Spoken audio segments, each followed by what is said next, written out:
Uh, this presentation is originally was done by my colleague Sami Al-Banna.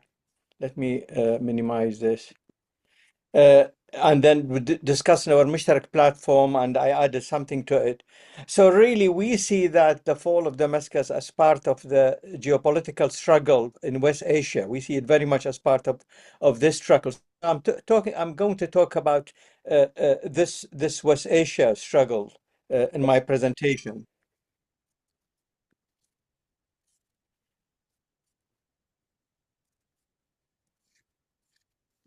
So if we talk, there are two axes, of course. There is the US-Israeli axis with NATO behind it, and there is the axis of resistance. And I hope everybody can see the screen. So what are the shared strategic goals between the United States and Israel in this US-Israeli axis? We see it in terms of eliminating Hamas and Hezbollah as political actors in West Asia, weakening Iran, especially its influence in the region, neutralizing the Arabic states, and demonstrating Zionist military superiority as the deterrence of Israel. And then the dismantling of Syria as a viable state. Not only is an Israeli scheme, but it's actually part of the scheme of the new cause in the US, what Condoleezza Rice always talked about, creating managed chaos in the Middle East. So it's the dismantlement of Syria is part of the schemes for Iraq, Libya, Iran, and even Turkey. These are the shared strategic goals of the US and Israel, the way they are moving very fast to trying to achieve it. But actually, there is something else. It is part of the US aim of encircling China by hegemony in the West Asia. The US sees the best part of meeting the China challenge is really by controlling the sea routes, the sources of energy, and the routes of energy in West Asia. And this is really a paramount objective of the US policy in West Asia and what's happening in Iraq, Syria, and Palestine and elsewhere. But what are the Israeli goals? So there are particular Israeli goals. Israel has developed as a monster with genocide, with apartheid, and with fascist Zionist ideology really developing very quickly. But what the Israeli wants in particular is to remove most Palestinians from Palestine. They want to end this Palestine resistance. They want to end Palestine national aspirations. They want to demonstrate military and technological superiority to cow the Arabs into submitting for what they call it the Abraham Accord. And they want to create the new Middle East where Israel is dominant. This is really Israel's main drive in the area to create a Middle East completely dominated by it. And to do that, they have to eliminate Iran. This is not particularly is the U.S. interest. The U.S. wants to weaken Iran, but not necessarily to destroy Iran. But the Israel is pushing the U.S. contrary to U.S. Own interest to for direct confrontation with Iran. So there is in this is axis there is a U.S. interest and Israeli interest. They coincide because Israel is spearheading U.S. Policy in the Middle East. But there are also areas of difference. So really, what does in terms of this struggle, what does the loss of Syria means as part of the resistance bloc? The resistance bloc has lost a key member that formed strategically a vital position along the border of occupied Palestinian territories. That's one big loss. There's also the looming threat of encirclement of the Lebanese resistance through the Syrian Lebanese border. And there is the potential disintegration of Syria, that great country with a great history, with great people, with the profound consequences for its people and profound consequences for the neighboring countries.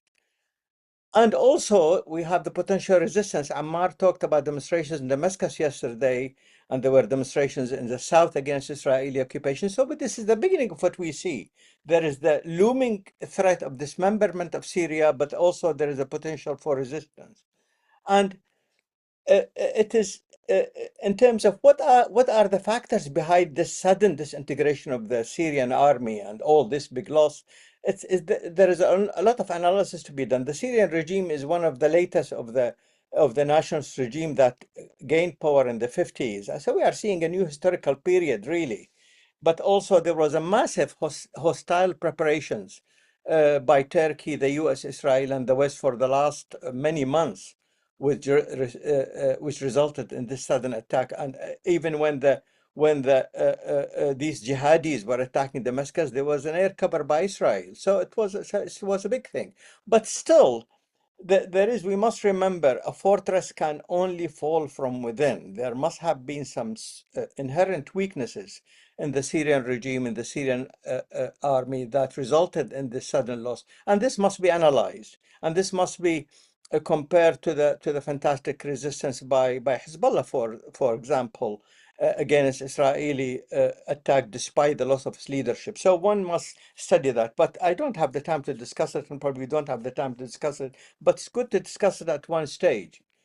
Now, regarding the BRICS plus countries, uh, uh, it's been a geopolitical blow to Russia, Iran, and China, to all of them.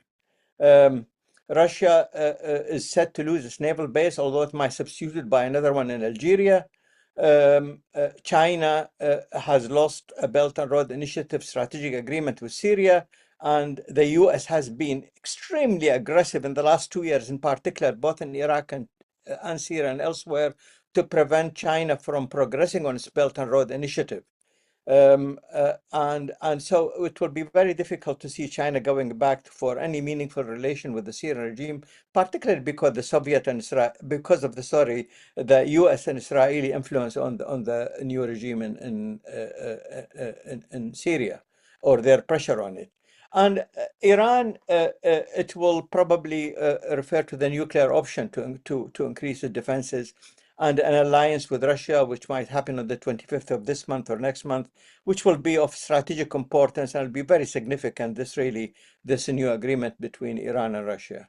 So this is the effect on the BRICS plus countries. Now, having talked about the big strategic loss of Syria, let's talk now about the winners and losers in West Asia from the 7th of October 2023 until now. So I'm just going to go through the winners and losers for both. First of all, Iran and the resistance bloc. We have to put the loss of Syrian perspective, really. So there has been an effective and precise missile strikes penetrating Israel, American, British, and other defenses. Israel, NATO, and the US put everything they can against Iranian missile strikes on Israel, and they couldn't stop it. This is really of strategic military significance that cannot be ignored. Also, they could not stop a lot of the Hezbollah missiles on the last Sunday before the ceasefire. So this is one big factor that cannot be ignored. We are seeing Iran's military powers increasing and cohesive, and the government becoming more cohesive and growing stronger. And there is the possibility that will require a nuclear power. And we're seeing the emergence of Yemen, who blocked the Red Sea. I mean, only this morning there was a hypersonic missile that hit Tel Aviv. They can't stop it. Yemen have blocked the Red Sea and have challenged American naval presence in there. That cannot be ignored.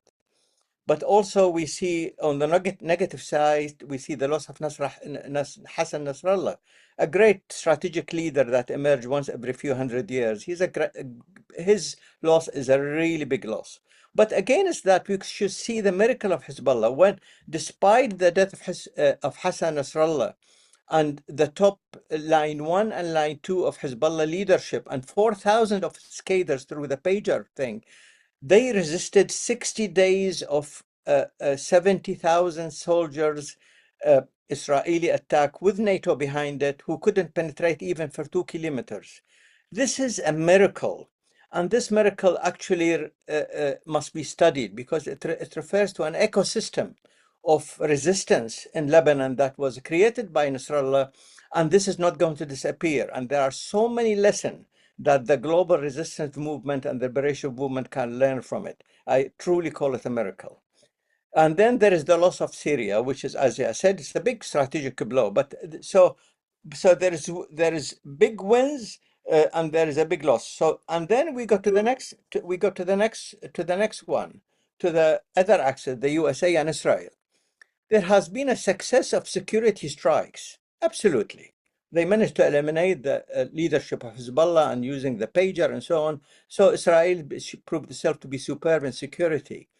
But actually, it lost its deterrence. The Iron Dome is no longer. It could not stop the Iranian missiles or the Hezbollah missiles. And even other domes that the US wheeled into Israel could not stop it. So there is a failure of this deterrence. And there is a failure of ground offensive. Hamas is still fighting. And in Lebanon, it was an utter disaster for the Israeli army in there, and they were forced to accept a ceasefire. So the Israeli army, the core of the Israeli society, because Israeli society actually is a settlement society based on an army, and when the army is weak, there is danger going forward. So there's this one, but there is the geopolitical success in the fall of Syria. But the main powers in Syria will be Turkey and Qatar, especially Turkey. And we are seeing already a conflict between Turkey and the US over the Kurdish state. And then there is a big loss of the isolation of Israel as an apartheid state committing genocide. This is a big loss for Israel. So what is the balance?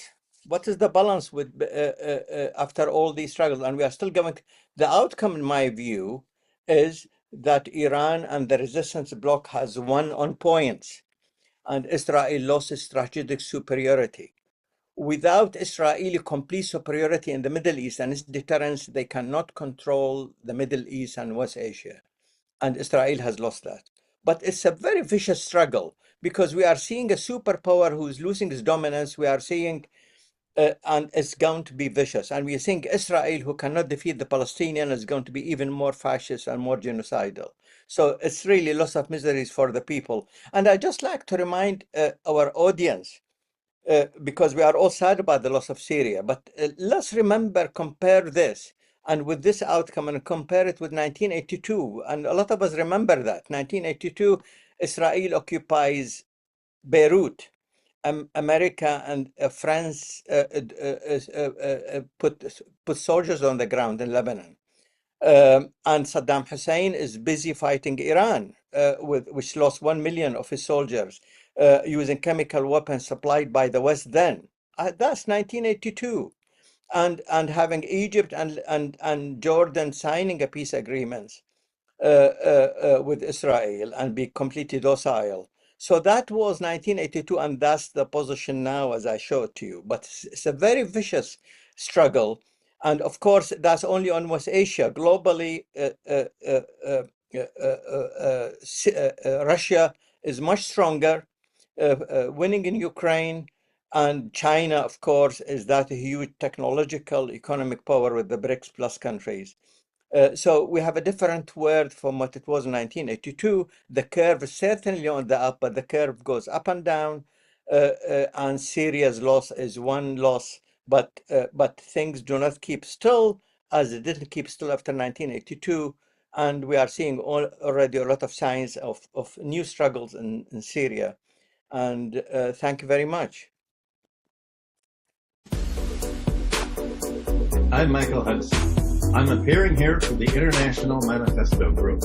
If you like this video and ones like it, please subscribe. For more information, go to the address on the screen.